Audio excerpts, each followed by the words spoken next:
A young man named Kai wanted to learn about life. He felt restless, like there was more he hadn't figured out. Kai had read books and watched videos on every topic he could find. Philosophy, science, history, he wanted to know it all. Still, he felt something was missing. No matter how much he learned, it was never enough. He wanted answers. One day he heard about a wise teacher named Lao who lived in a quiet village. People said Lao didn't speak much, but when he did, his words stayed with you. Kai thought this teacher might have the answers he was looking for. So he traveled to the village, found the teacher's house, and knocked on the door. Lao opened the door, gave a slight nod, and welcomed him inside. They sat down in a small room, simple and clean. Lao poured Kai a cup of tea and motioned for him to drink. Kai took a sip, but he was too eager to wait. He started talking about all the things he had learned, listing topics and theories. He wanted Lao to know how much he already understood. As Kai talked, Lao listened quietly, his face calm.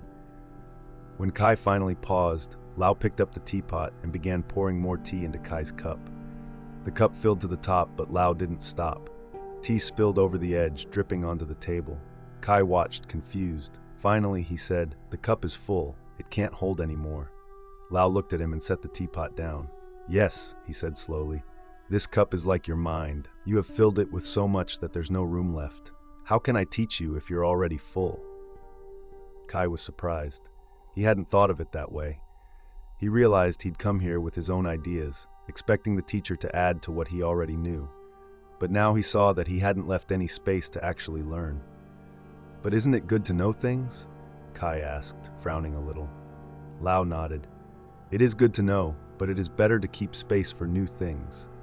If your mind is always full, how can you see clearly?" Kai thought about this. He had always believed that learning meant filling his mind with as much knowledge as possible. But now he wondered if he had been too focused on adding more, instead of seeing what was right in front of him. They sat quietly for a moment. Lao poured himself a cup of tea and sipped it. He didn't seem in a hurry to say anything more. Kai felt a sense of calm settle over him.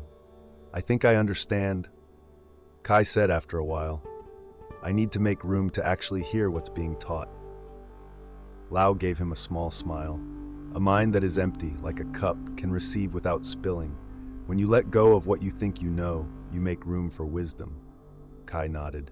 From that day on, he tried to carry his thoughts more lightly. Instead of filling up his mind, he worked on emptying it a little each day. He listened more, talked less, and allowed himself to be surprised by what he hadn't noticed before. You see, in life, sometimes, to truly learn, we must empty our minds of what we think we know, making space for new understanding.